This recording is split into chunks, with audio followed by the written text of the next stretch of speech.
રાજકોટમાં સરકારી કારમાં મેયર મહાકુંભ જતા વિવાદ વકર્યો। ગાડીના ભાડા પર વિપક્ષના નેતા વશરામ સાગઠિયાએ સવાલ ઉઠાવ્યા। નવા સુધારા મુજબ 2022ના મ્યુનિસિપલ કમિશનરે 10 રૂપિયા લેખે કિલોમીટરનો ઠરાવ કર્યો હતો। મેયર ખાનગી ઉપયોગમાં પરિવારને જ લઈ જઈ શકે, પરિવાર સિવાય પાર્ટી કાર્યકરોને લઈને સરકારી કારનો ઉપયોગ ન કરી શકે।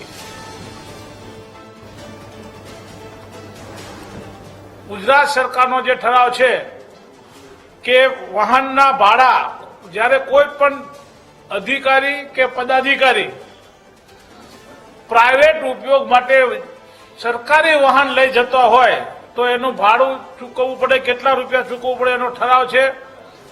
તેમાં પેટ્રોલ ગાડી હોય, જીપ હોય કે મોટર કાર હોય એને 11 રૂપિયા પ્રતિ કિલોમીટર ચૂકવવાના હોય છે। મોટર કાર કે જીપ ડીઝલ હોય તો એના પ્રતિ કિલોમીટરે 10 રૂપિયા ચૂકવવાના હોય છે। સીએનજી મોટર કાર હોય તો એના 6 રૂપિયા પ્રતિ કિલોમીટર ચૂકવવાના હોય છે। મોટરસાયકલ હોય તો એના 2.5 રૂપિયા ચૂકવવાના હોય છે। આમાં સ્પષ્ટ ઉલ્લેખ છે ખાનગી ઉપયોગ પોતે કરે અથવા પોતાના પરિવારને સાથે લઈને જાય એ પોતાનો ખાનગી ઉપયોગ થયો છે।